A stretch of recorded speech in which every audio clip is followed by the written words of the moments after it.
Welcome back. There you go. This was not an easy game to get a hold of. Got to be honest, I didn't see the first. I want to say like 5 minutes. First off, the NHL site wasn't refreshing to tell me it was on, and secondly, I figured I'm not gonna be able to watch it because I'm in the Vancouver area. Well, it turns out that was the only way. So my VPN was actually blocking me from it until I went back to my normal one. So, anyways, it wasn't that long in between, and the streaming site that everybody shares didn't have it on there. So I also want to mention before we get into this game, there is an issue if you're a Seattle fan, and I'm going to acknowledge it here because I saw a discussion of it in a Seattle group I belong to, where because it's on Root Sports, not everybody has Root Sports. So Seattle, a new franchise to the NHL, and they've got their rights with a network that not everybody locally has access to. That's going to be an issue. If you're looking to go to the games that they still have coming up in the preseason, what was said a lot towards the end of this broadcast was tickets in Kent are still available. So I'm going to say it here too. But yeah, if you're a Seattle fan, I can understand the frustration of having a full cable package and not having access to Root Sports and not having a way to watch Seattle games other than going other routes. So without meaning to mention the word root there, but you guys know what I mean. So it was a game between mostly how Seattle's roster is going to look on opening night, and the Canucks sent a handful of veterans. Remember, the rule is you have to have 8 veteran players. I can air quotes that veteran part because it's going to include some guys who are AHL players, but they've got enough NHL games to qualify as veterans. So it was Seelovs versus Grubauer. And this is what I'm talking about. You have Arthur Seelovs, who is not at the top of the Canucks goalie pecking order. You've got to think he's probably like number 5, like 4 or 5, right? So fans were reacting early in this game. The one part that I did miss, and I'm going to talk about, is that Donato had a shot that nearly went in early. Donato had a very good game. Ryan Donato is a 20-goal scorer who doesn't score the 20 goals as he should. The talent level is there. The consistency hasn't been. He's been fighting the puck his last couple of years. If he can find that in Seattle, he could be a huge boost to their offense. McCann to Schwartz. Seelovs makes the save. Seelovs was the one that was keeping things close. Really strong first half for Seattle. Giordano had a point shot that was stopped. Mark Giordano on the blue line, it really looked good for Seattle tonight. He did. Doesn't get on the score sheet. Preseason doesn't necessarily matter, but he was out there a lot and he played very well. Rathbone had a turnover to Tanev. Seelovs bailed him out there, but Jack Rathbone had a pretty good game. Highmore shot blocked on a penalty kill as the Kraken would get their first power play. Keep in mind that Vancouver had one shot in the first 8 minutes. I also want to say too, the feed was kind of unreliable about coming back from commercial. So when you're watching on NHL Live during the commercial break, they'll just show you just like stock footage of people putting together an NHL rink, and it'll say commercial break is in progress. That's supposed to go back to the feed when they come back from commercial, and it's very good for doing that. Tonight there were a couple of times that it actually was late coming back. So Donskoy was denied. Shen was shot blocking as well. Luke Shen had a halfway decent game. It's going to be interesting to see how that top 6 turns out for Vancouver, especially if Hughes isn't around. They're going to need somebody with offense. And I'm looking at Jack Rathbone, who right out of the penalty box, he gets the goal on what was, I believe, the second shot for the Canucks, although they said it was the third, at 10:28. Now, JT Brown is the announcer as well, who's in the booth with John Forsland. And John Forsland did a very good job tonight. But JT Brown said, you don't often see those plays out of the box like that. You do, though. You always have to be concerned about that player coming out of the penalty box. Because when you're on the power play, it's easy for it to slip your mind that there's somebody that's going to be right behind everybody. And so Rathbone gets the goal there. Sheahan then takes a penalty. The Canucks go to the power play. Besser, with a blast that was boldly blocked. I had to do it. I was like, okay, that Besser blast was blocked. And I'm like, I have to put another B word in there. So I apologize to everybody watching this. But really, do I need to? So Rathbone had a shot that was saved. The penalty kill cleared. Besser had another shot that was saved, and then he gets the power play goal. It's credited to Besser, but I thought it went in off Klimovich, right? So it's preseason, so you don't do all the replays and all the double checking.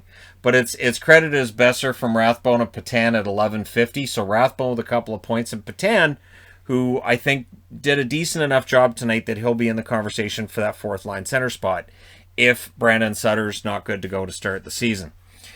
Good power play. There's some Canuck fans, it sounded like, in attendance there. There was either that or just fans cheering whatever was going on. Fans cheering goals, and they're good. They're like, that's fine. We've waited a long time for hockey. Let's watch this. Lockwood, some good crunching hits by Lockwood. There were some Canucks who had a good first period that I didn't think had a great second or third period, but the second period has been a problem for the Canucks for some time. The momentum, it felt like it shifted for Vancouver. Bowie had a shot that deflected out. Forsland took his time to explain the offsides. And again, this is where if you don't have access to the Root Sports, you're missing some good commentary where your announcer is explaining, little things about the game that if you're new to the game, you probably won't ask veteran hockey fans because they'll talk to you like you're 3 or like you're not very intelligent. So yeah, that is an issue in the hockey world too. So Seelovs then robbed McCann. Appleton had a shot that was saved. Seattle presses in the final 2 minutes. 42.6 seconds left. Seattle gets another power play. And in between each, like during every time they came back from commercial and in between the periods too, they kept showing shots of Spokane, which I thought was, I don't know, it was odd just because I've been to Spokane and it just seemed kind of odd. Now, Sportsnet had the shots as 7-6 Canucks after the first. I don't think those were the shots after the first period, but the NHL app wasn't telling me shots or who got goals at all during this game. So I'm very glad I got to watch this because otherwise I'd have no idea what happened. Second period, good chances or solid Canucks penalty kill finished things off. Besser had a shot that deflected out, but then the first goal in Seattle history. Now, it's a preseason goal, so it's not the official first goal. But Riley Sheahan, who had a very good game from Bastion and Tanev at 2:32. Don't look now, and I know it's still, this is only first preseason game and all this, and the Canucks did nice a veteran roster. You're right.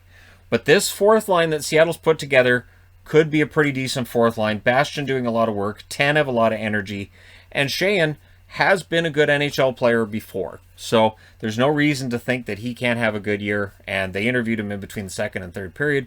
He's got the right attitude. It was a nice pass from behind the net by Bastion, too. A lot of that was Bastion's work to get that. So Highmore then tries to answer. He was denied. Klimovich fanned on an opportunity he had, although I thought he had a decent enough game. He's headed for the AHL this year, but he had a decent game. Donato had a shot that was saved, and the emotions kind of start to show up after Seattle pressed there. Patan had a shot that was stopped, and Grubauer was picking it up. I thought in the first period, but in the second period he did. He picked it up. He was playing pretty well. Kraken pressed. Canucks were guilty of running around a bit. Seattle gets a third power play. McCann had a shot that was saved. Silovs was impressive. DiGiuseppe clears it out, but this was a much better power play. And then it scores. McCann from Chalowski and Donskoy at 8:36. And then Seattle goes right back to the power play. So the Canucks, a little bit undisciplined, but again, it's a young team. And you could see that as this game went along, the veteran-laden Seattle roster was just too much for what Vancouver had out there. Donato fires one high. There was a post for Donato. Good power play. And then guess who gets the goal? Ryan Donato. He gets the power play marker from Eberle and McCann at 11:01. And it was a cross-crease pass by Eberle. There was no chance for Seelovs on that one at all. And then after that, Drieger replaces Grubauer. So Drieger goes into the net. On the first shot, Höglander gets a goal from Burrows at 12:30. That's Burrows, Burroughs. Alex Burrows did not come out of retirement and start playing for Vancouver in the preseason. So just saying, because you hear the name Burrows and Canucks, and you go, huh? I know, I've done that a couple of times. So that was the first shot, but I don't think Drieger saw that. I really don't. He wasn't set, and it goes in. But Höglander gets the goal there, and it ties the game up at 3. It was a good tip. Giordano nearly answers. Seelov saved the next Giordano shot. They also had Todd Lywicki, the owner, in studio. I thought that whole exchange was interesting. Let's just say it was The whole broadcast was interesting. They had a different announcer behind the desk after the first period than they did after the second period, and there was no explanation for where the British broadcaster, who was there after the first period, went after the second period. I'm not sure what happened. My theory is that maybe he was supposed to be calling a soccer broadcast somewhere, stumbled into the wrong studio, and just went with it. That's my theory at this point. And I know people are going to ruin it in the comments or take me seriously, which I'm totally not being serious about this. So Seelovs then denies Bastian. Good fourth line shift, which they had all night. They were the best line. Kraken was teeing off a lot too. And by that I mean just that they were able to 1 pass, 2 pass, fire it. 1 pass, 2 pass, fire it. Good pass, fire it. Cross crease, fire it. Like this is the kind of shot that you don't want to see the defense allowing if you're a Canuck fan. And it's a problem the Canucks have had for years. So when I was talking about Montreal and Toronto yesterday, I mentioned Toronto getting a goal off of a set play on a face-off and how that's something Montreal had a problem with last year. Vancouver's had this issue over the years with their defense that, and whether it's just not getting sticks in the lane or whatever it is, they're not cutting off those passes, and they're allowing too many of these shots where teams really tee off and get really good scoring opportunities. So again, it's preseason, so it's not something to be concerned with, but if you're Travis Green, you're likely looking at this and going, we can't do this during the regular season. Cholowski fires one wide, and then Larson bailed out Drieger. Drieger had kind of like a brain cramp moment, and he was bailed out by Adam Larson. So you go to the third period tied at 3. 12 seconds in, Drieger denies Besser. McCann then had a shot that was saved, but at 50 seconds of the third period, Morgan Geekie scores. And if this game is going to tell you how this year could go, Morgan Geekie could have a very good year. I mentioned that in the preview. Here we are. It was a rude welcome for Martin. It looked like it went in off Oliu Levy in front of the net. And then Drieger saves a Dickinson shot. The Canucks press it around the 5-minute mark. Rathbone had a shot that was saved. Eberle then gets a chance the other way coming out of that. More Canucks pressure at 8 minutes. Brad Hunt, nice defensive play on a Marcus Johansson chance as well. Seattle's fourth line then pressed at the half. I can't say enough about how well that fourth line played for them. Di Giuseppe chipped one wide. I am a Di Giuseppe fan, still am. And McCann missed one wide. Donskoy was robbed with 8:14 left. Spencer Martin then robs Geekie. And Seattle gets their 5th power play of the game. Lots of pressure, good chances, and that power play scores. And it's Geekie who gets the 3rd power play of the game for Seattle. The Vegas Golden Knights that first year had an excellent record. Their power play wasn't very good. In their 4-year history, the one thing with Vegas has been their power play. It has been their Achilles heel. If Seattle's power play is really good out of the gate, that could be definitely something unexpected. It is not unusual for first-year teams to struggle with that power play. Cholowski with his 2nd assist of the game. Bastian with his 2nd assist of the game at 14:37 made it 5-3. And at this point, the score really does reflect the play. The shots were about 3-1 in favor of Seattle. They were, I think it was like 34-15. It was something along those lines. But it was a lot at that stage of the game. Geekie trying to get the hat trick. Spencer robbed him of that. Seattle presses again. And then the goaltender gets pulled with 35 seconds left, which I thought was odd because they had the opportunity to pull Spencer Martin before that, and they didn't. So I'm not sure why, but at any rate, the Canucks call a timeout. It doesn't matter. Seattle wins their first game 5-3 over again. And we can mention how, well, it was a depleted Canucks lineup. There were only a few regulars in the lineup. But Seattle gets off to that start. And for Seattle, there's encouraging chemistry on all 4 lines. They definitely did a good job of being the better team when they had the better roster.